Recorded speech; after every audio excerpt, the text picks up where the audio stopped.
Bem-vindos à nossa aula de número 163, 163.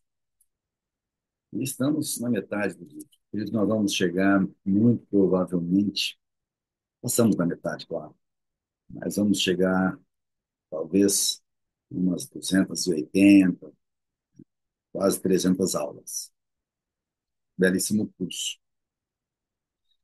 Estamos ainda no item 2, né, do capítulo 18 que trata da ação na passagem do tempo.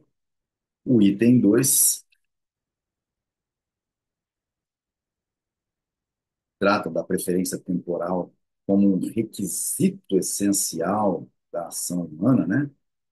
Ou seja, é um requisito categorial da ação, né? E o subitem se chama Observações em torno da evolução da teoria da preferência temporal. Como estamos fazendo? Compartilho o PDF com vocês e vamos à nossa leitura. Parece plausível imaginar que o simples fato de os juros variarem em função do correspondente período de tempo tenha chamado a atenção dos economistas que procuravam desenvolver a teoria dos juros para o papel representado pelo tempo.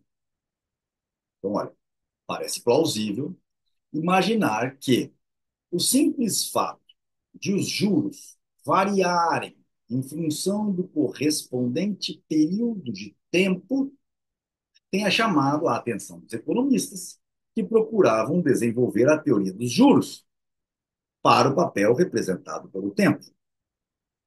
Entretanto, os economistas clássicos foram impedidos de reconhecer a significação do elemento tempo por adotarem uma teoria de valor defeituosa e um conceito de custo equivocado. Mais um tapa na escola, né, os economistas clássicos, até por conta do problema do valor, né, a teoria do valor que eles tinham. A ciência econômica deve a teoria da preferência temporal para William Stanley Revons e sua elaboração, principalmente, a Eugene von Bombauer.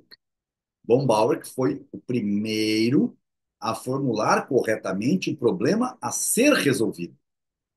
O primeiro a desmascarar os erros das teorias da produtividade em relação ao juro.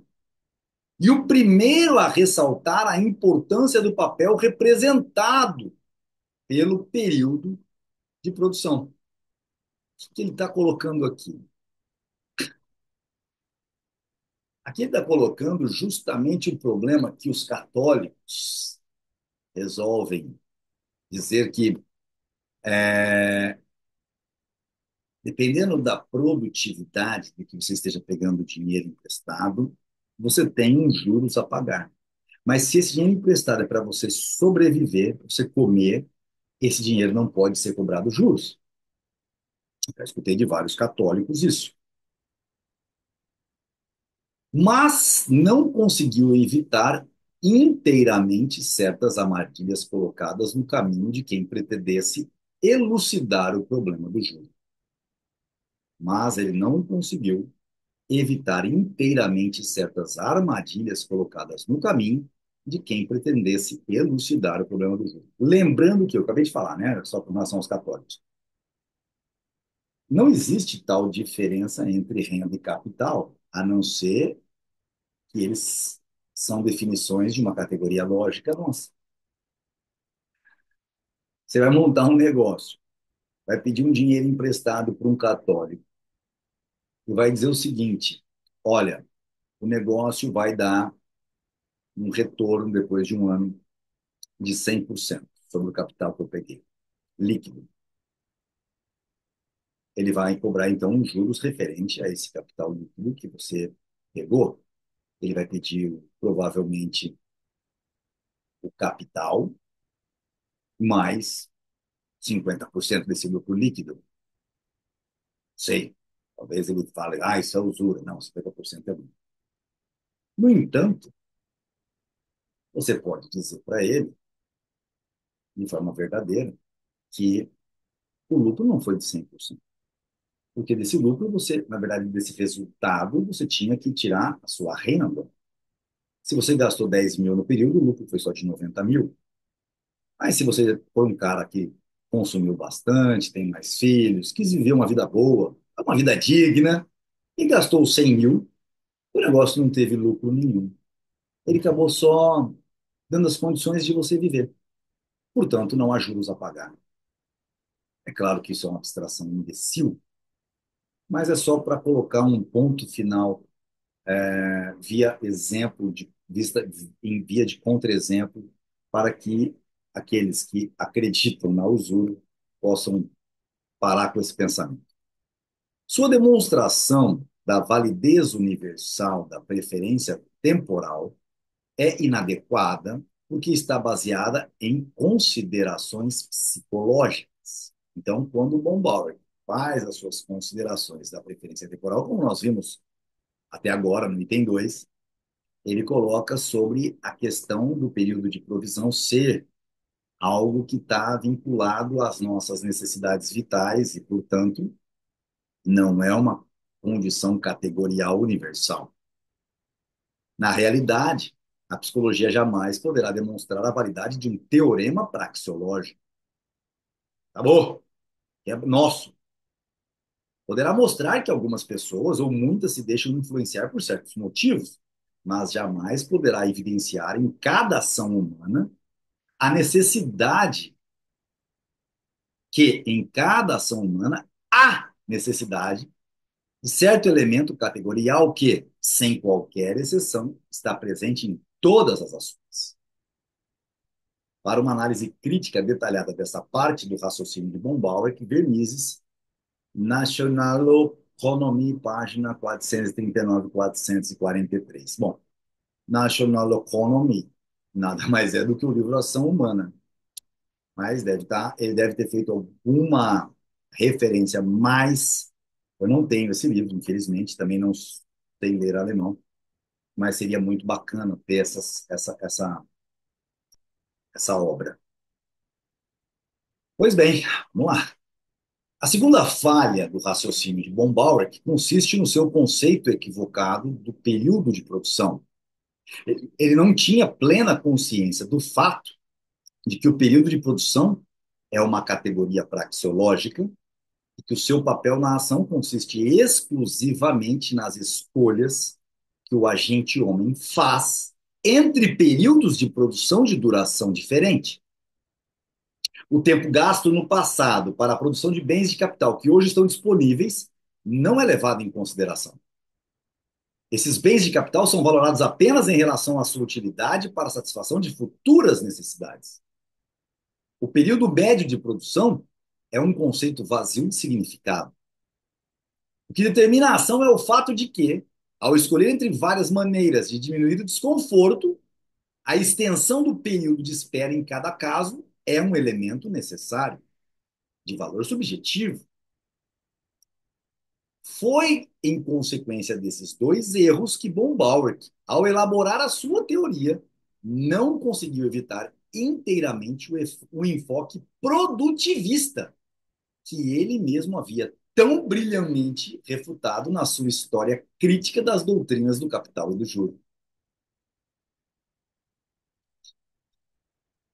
Estas observações não diminuem em nada os inestimáveis méritos das contribuições de Bombauer.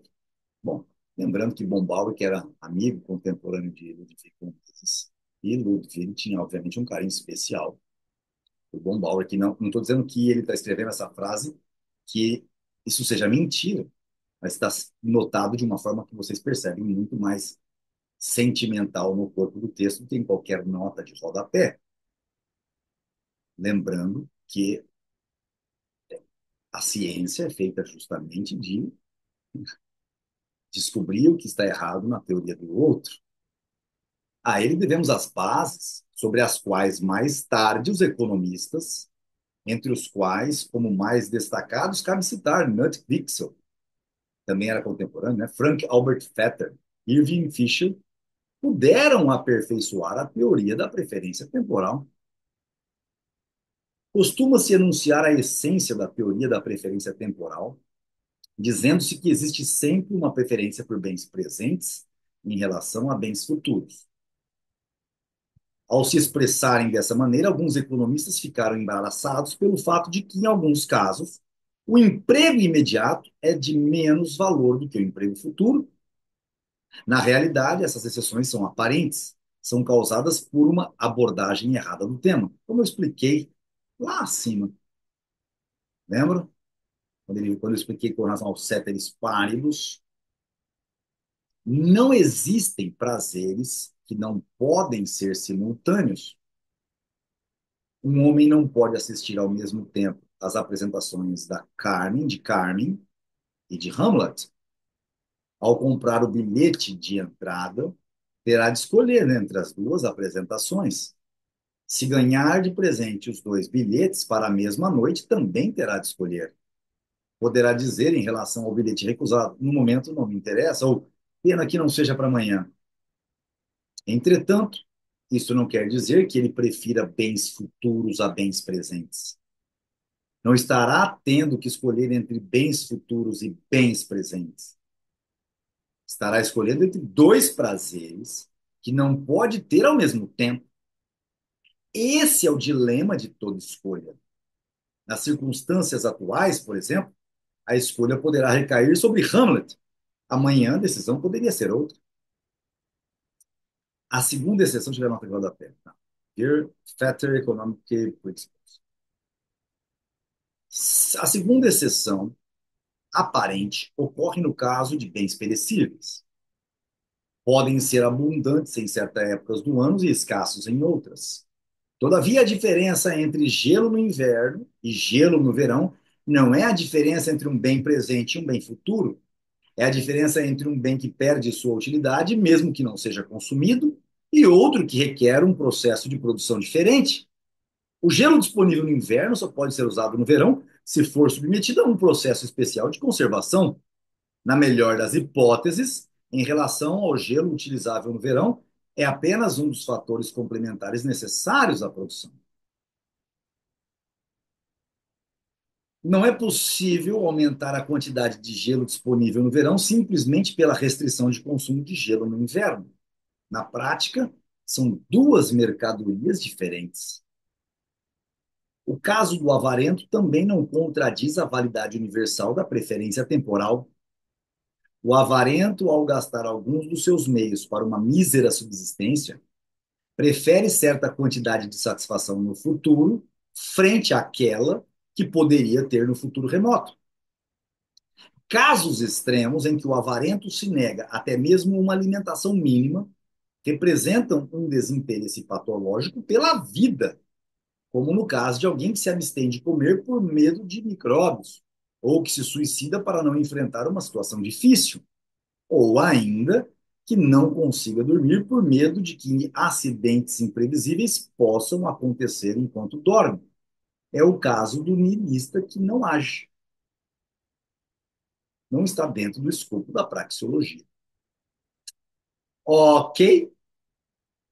Então, essas eram as considerações que Mises achava importante que todos pudessem ter conhecimento em adendo, né, ao item 2. Então, nos vemos na nossa próxima aula, que será de número 164, item 3.